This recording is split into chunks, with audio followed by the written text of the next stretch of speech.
Welcome to the bird media. నేను మీ పవన్ కృష్ణమూర్తి. గన్నవరం మాజీ MLA YSRCP నేత వల్లభనేని వంశీమోహన్ మళ్ళీ పరారీలోకి వెళ్ళారు. అంటే అజ్ఞాతంలోకి వెళ్ళారని చాలా సొఫిస్టికేటెడ్ లాంగ్వేజ్లో అంటున్నారు. బట్ పరారీ అని కొంతమంది అంటున్నారు.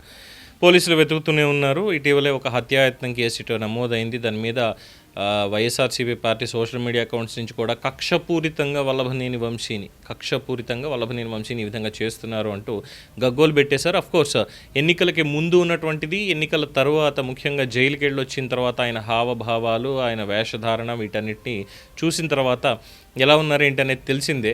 సరే, అది పక్కన పెట్టేస్తే సింపతి, సానుభూతి కార్డ్ ఇవన్నీ కూడా వర్కౌట్ అవ్వట్లేదు అనేది కూడా చాలామంది చూశారు.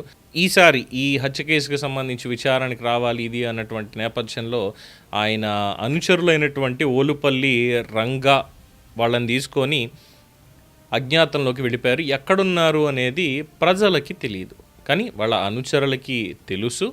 పోలీసుల్లో కూడా కొంతమందికి తెలుసు అన్నటువంటి వార్తలు ఎక్కువగా వెలువడుతున్నాయి. వీళ్ళు ఎక్కడికి వెళ్తున్నారు, ఎవరితో ఉంటున్నారు, ఏంటి అనేది తెలియకుండా అయితే పోలీసులు లేరు. కానీ రక్షణ కవచం ఒకటి అనేది వాళ్ళ చుట్టూ ఉంటుంది. ఎప్పటికప్పుడు ఇన్ఫర్మేషన్ అనేది ఎప్పటికప్పుడు ఇస్తూనే ఉంటారు. అధికారంలో ఉన్నవాళ్ళు సైతం ఇస్తూనే ఉంటారు కాపాడడానికి అనేటువంటి ఒక వార్త హల్చల్ చేస్తోంది.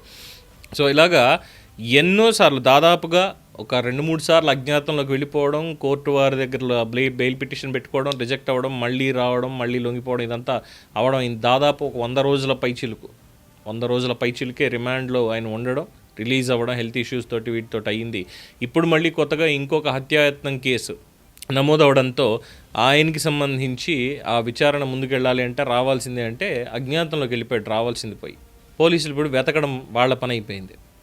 సో కూటమి ప్రభుత్వం 18 నెలల తర్వాత కూడా ఇంకా నిందితులు, తప్పు చేసినటువంటి వాళ్ళు వీళ్ళని అరెస్ట్ చేయడాలు, అది ఏ స్కీమ్ అయినా, ఏ స్కామ్ అయినా, వాళ్ళు చేసినటువంటి దాంట్లో ఏదైనా సరే అరెస్ట్ చేయడం అనేది చాలా తక్కువగా కనిపిస్తుంది. కేవలం ఒకళ్ళో ఇద్దరో తప్ప మిగతా వాళ్ళందరూ కూడా ఇంకా బయట ప్రశాంతంగా చాలా స్వేచ్ఛగా ఉన్నారు. కబ్జాలు చేసిన అటవీ భూముల్ని అలాంటి వాళ్ళు సైతం, పెద్ద వాళ్ళు సైతం ఇంకా చాలా ఫ్రీగా ఉన్నారు. మరి కూటమి ప్రభుత్వం ఏం చేస్తోంది, వ్యవస్థలు ఏం చేస్తున్నాయి, ఇలాంటి వాళ్ళు అజ్ఞాతాల్లోకి వెళ్ళిపోవడం, అంటే పరారీలోకి వెళ్ళిపోతున్నప్పుడు, అందులోనూ హై ప్రొఫైల్ పీపుల్, ఏం తక్కువ సామాన్య వ్యక్తులేం కాదు కదా. మరి వీళ్ళు ఎక్కడికి వెళ్తున్నారు, వీళ్ళ వేరే బోట్స్ ఏంటి అనేది పోలీసులకు తెలియకుండా ఉంటుందా? మొత్తానికి వంశీ అయితే పరారీలో ఉన్నాడు. మరి ఎప్పుడు దొరుకుతాడు అనేది కూడా తెలియదు. మేబీ రేపన్న రోజు బయటకు వచ్చి నేను హెల్త్ బాలకి ఇంట్లో పడుకుంటే పరారీ అని అంటున్నారు అన్నటువంటి స్టేట్మెంట్ కూడా త్వరలోనే వచ్చే అవకాశం కూడా ఉంది. ఏమంటారు? దీని మీద మీ అభిప్రాయాన్ని కామెంట్స్ రూపంలో తెలియజేయండి. చూస్తూనే ఉండండి ది బర్డ్ మీడియా.